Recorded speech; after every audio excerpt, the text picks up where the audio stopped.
Methods of data collection. Questionnaire. Introduction. Questionnaires usually form an integral part of descriptive and opinion-related surveys.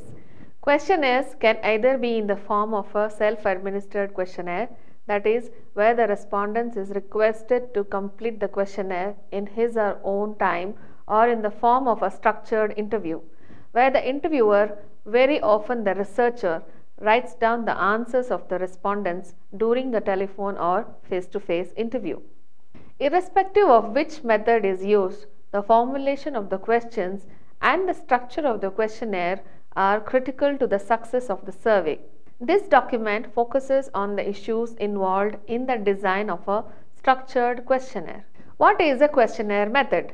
A questionnaire is a list of written questions that can be completed in one of two basic ways. Firstly, the respondents could be asked to complete the questionnaire with the researcher not present.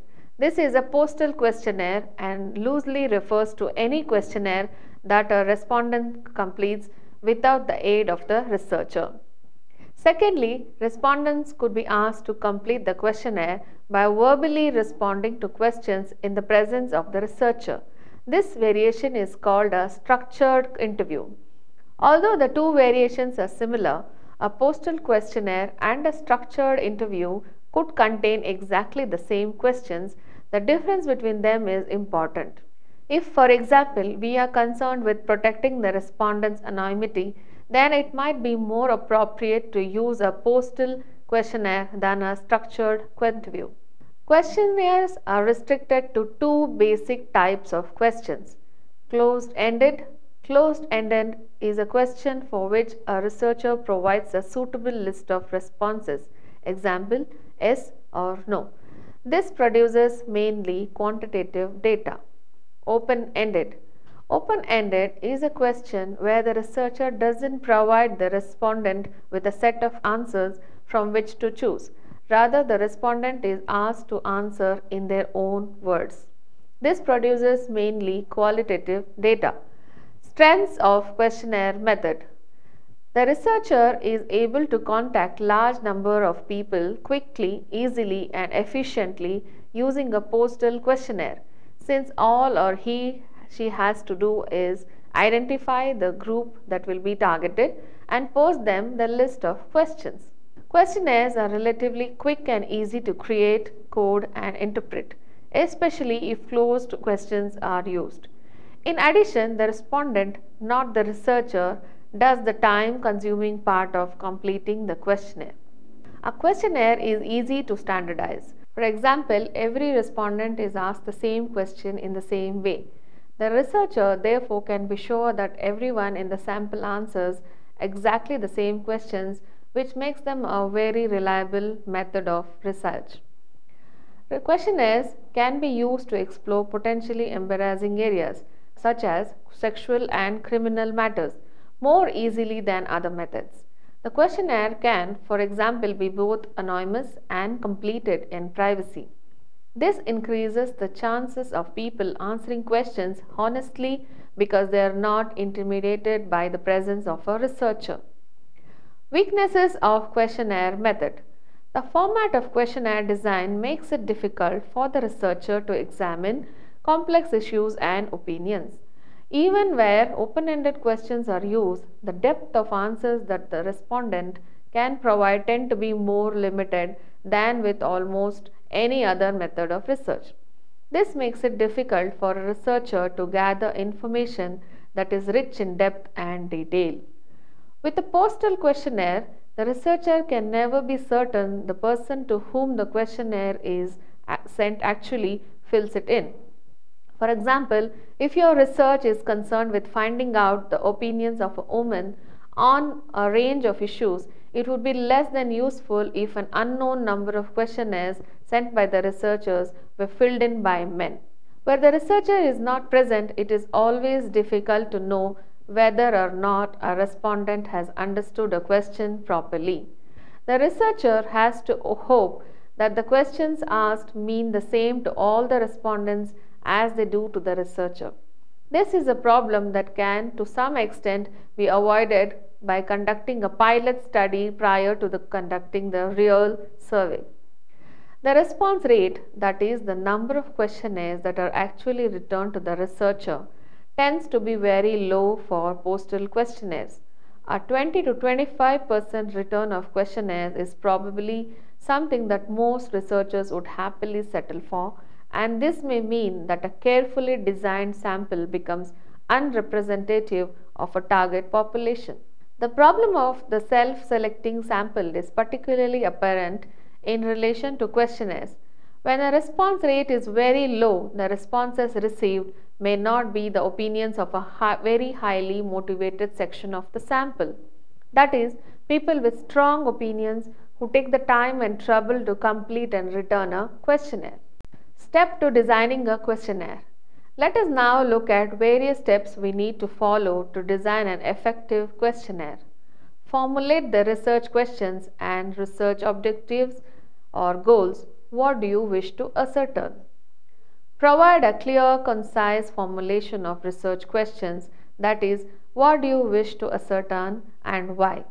Specify clear and unambiguous goals for the intended study. Define the target population. Who do you wish to target?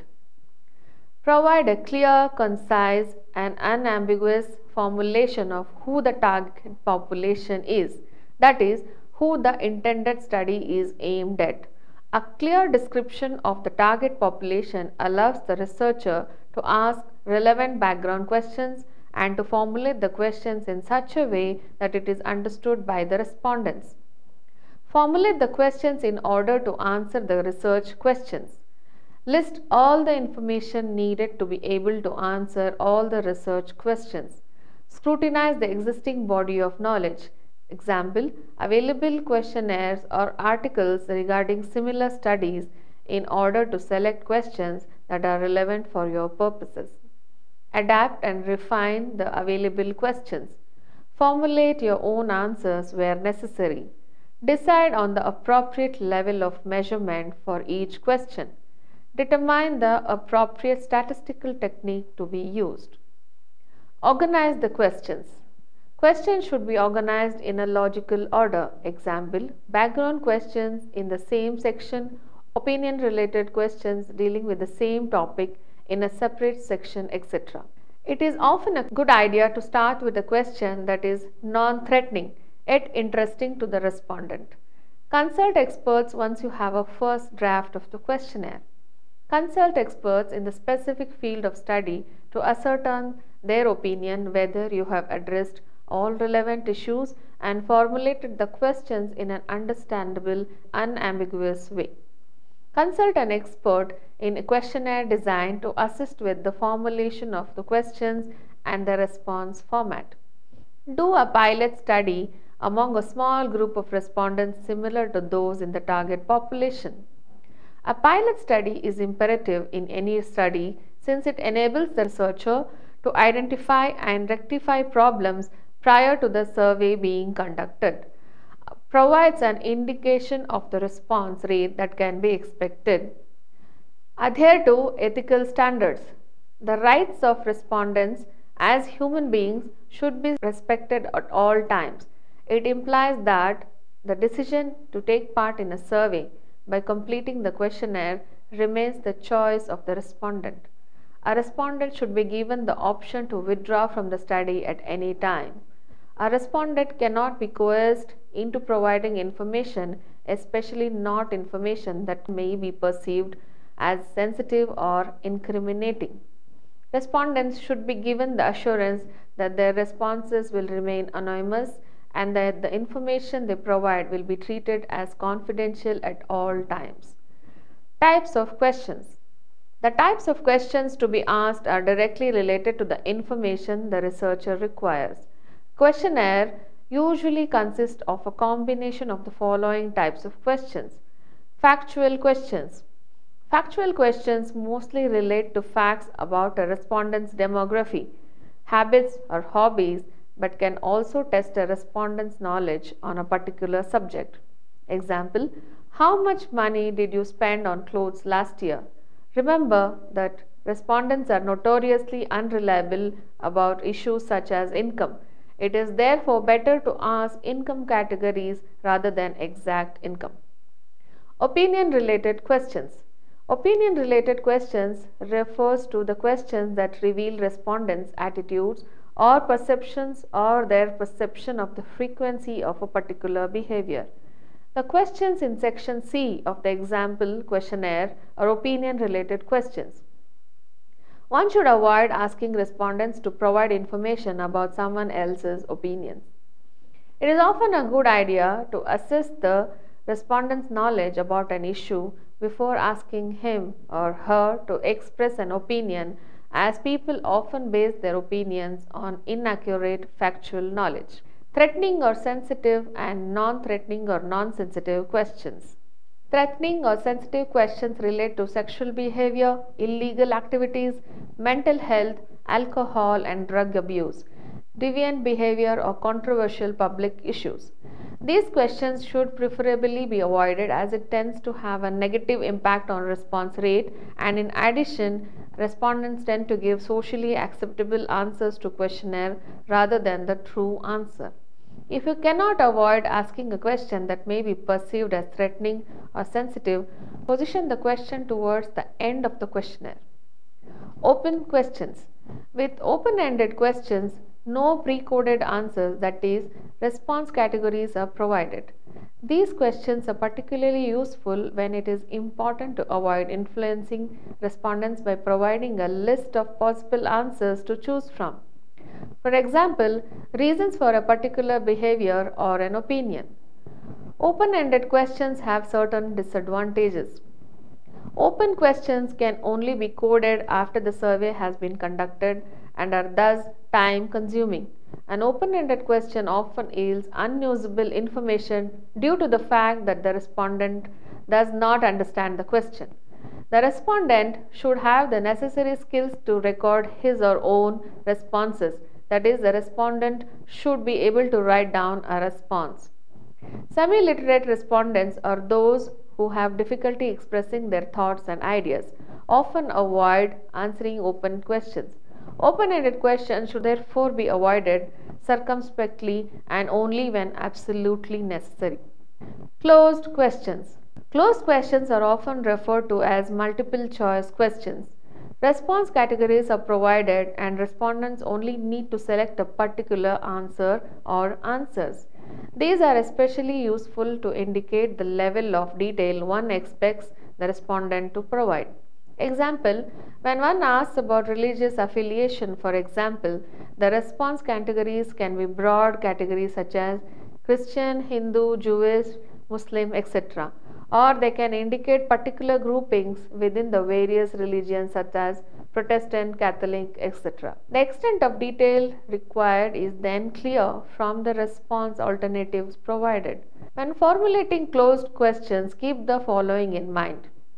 Each question should contain clear instructions as to how to fill it in. That is, tell the respondent when the question requires only one answer and when more than one answers may be given.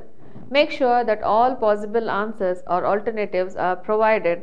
That is, the response alternative should be exhaustive. Use other. Please specify if you are not unsure. If only one answer or alternative is to be marked, the alternative should not overlap. That is, the alternative should be mutually exclusive. If the possibility exists that a question does not apply to a respondent, include not applicable as one of the alternatives. Skip branching or contingency questions. This kind of question is used when a set of questions is only applicable to a subgroup of respondents. Branching questions should be used with care as respondents and sometimes researchers can easily get confused, which may result in a loss of information. It is therefore essential to give clear, unambiguous instructions. Question wording. The wording of every question is of the utmost importance. Let us now look at how a good question should satisfy few criteria. The question should be short, simple, and to the point. This implies, amongst others, that double-barreled questions, that is, a single question addressing more than one issue, should be avoided. Example of a double-barreled question. Do you believe employment equity training should be linked to the availability of present posts and future vacancies as a result of natural attrition at your company? A short and simple question should not contain jargon, slang, or abbreviations. The question should be clear and unambiguous. There should be no room for misunderstanding on the part of the respondent as to the meaning of the question. The researcher should also understand the answer in the same way meant by the respondent. Example of an ambiguous question: how many family members do you have? The word family means different things to different people. The question should have a clear instruction. Example of a question without a clear instruction: here is a question that does not contain a clear instruction as to how to answer it. What brand of computer do you own? Dell, Mercer, Apple, others. The respondent is not told whether only one or more than one option should be marked. The question should not contain double negatives. This occurs when respondents are asked whether they agree or disagree with a negative statement. If they disagree with the statement, they are expressing a double negative because they disagree with not doing or believing something. Example of a double negative: do you agree or disagree with the following statement? I do not feel threatened by the employment equity process at my company. Respondents should be asked to express opinions about their own views, not what they think somebody else thinks. Researchers sometimes draw conclusions about the views of respondents when they were asked to express an opinion about someone else's views. This only results in unreliable and incorrect information. Therefore, conclusions cannot be drawn about other people's views on the basis of what respondent believes these views are. Example of a question where the views of others are required: do you think men are more positive about women's abilities as equals than was the case in the past? The question should be phrased neutrally. Questions that contain value judgments or give the respondents an indication of what the socially desirable answer is are called leading questions.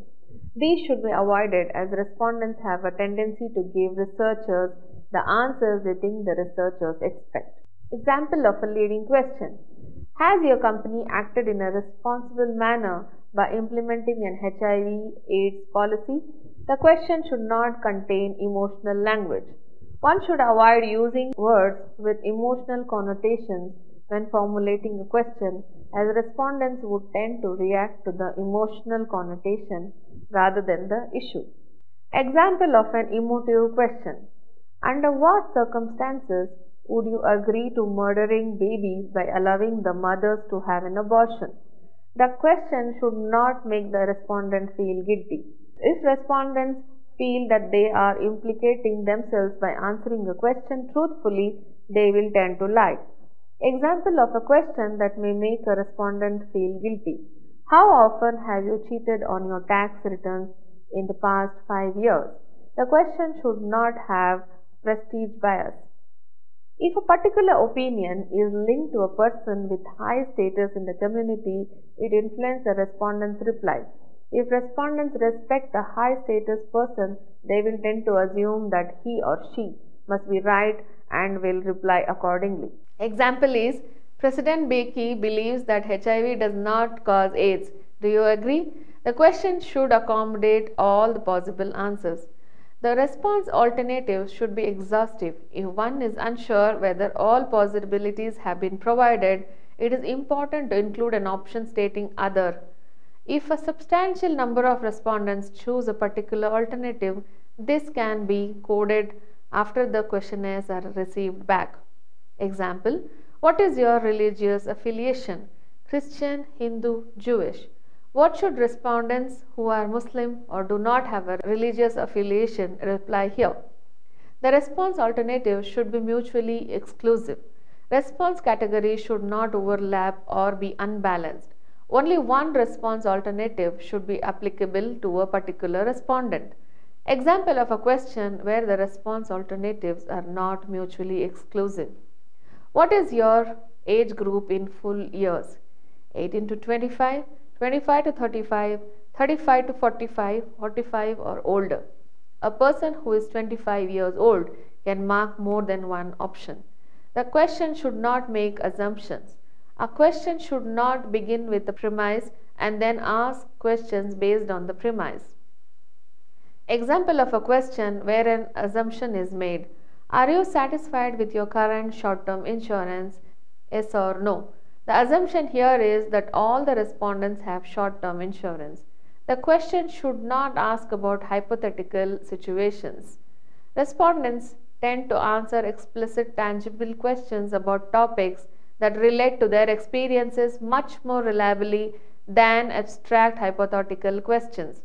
The latter type of question expects of respondents to consider what they would do or think they should they find themselves in a hypothetical situation. The majority of respondents find this very difficult to do. Example of an hypothetical question. What would you do if your 15-year-old daughter fell pregnant? The structure of a questionnaire. Question order, length of the questionnaire, format and layout, the cover letter. Question order. Questions should be grouped in logical groups that relate to a particular topic. A questionnaire should be viewed as a conversation and hence should have a certain logical order. It is therefore important to exhaust a particular topic before the next one is introduced.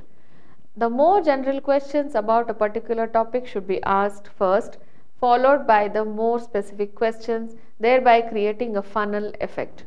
Questions dealing with biographical information are all usually placed at the beginning of a questionnaire, since they deal with factual information and are generally perceived to be non-threatening. Transitions between questions should be smooth. One should avoid structuring the questionnaire in such a way that a response pattern develops where respondents answer all the questions in a particular way without reading the questions properly. Length of the questionnaire. Response rate is often inversely proportional to the length of the questionnaire. That is, the longer the question, the lower the response rate tends to be. The length of a questionnaire depends on the survey format and the characteristics of the respondents. As a rule of thumb, it should take no longer than 30 to 45 minutes to complete a face-to-face, that is a personal interview. 15 to 20 minutes to complete a self-administered questionnaire and 5 to 8 minutes to complete a telephone interview. Format and layout. The following should be taken into account as far as physical appearance of the questionnaire is concerned. The font size should not be too small. Choose a style that is easy to read, such as Arial 11 or 12. The layout should not be cramped to avoid respondents missing a question. With regard to paper size, A4 or A5 is preferable. If the questionnaire is printed on both sides of a paper to avoid cost, it should be crammed to read like a book. If it is crammed in the upper left-hand corner, there is a danger the respondents might miss the questions on the back page. The cover letter. The cover letter is a researcher's last chance to elicit a response. It is important to provide a well-written cover letter that provides the following information. Why is the study being conducted? Who is doing the study? Why is it important to respond? How long will it take to complete the questionnaire? How and when should the questionnaire be returned? What are the contact details of the researcher? Whether his or her responses will be treated confidentially, that is, ensure the respondent of anonymity. This module addressed the planning and design of standardized questionnaires. A formal standardized questionnaire is a survey instrument used to collect data from individuals about themselves or about a social unit such as a household or a school. A questionnaire is thus said to be standardized when each respondent is to be exposed to the same questions and the same system of coding responses.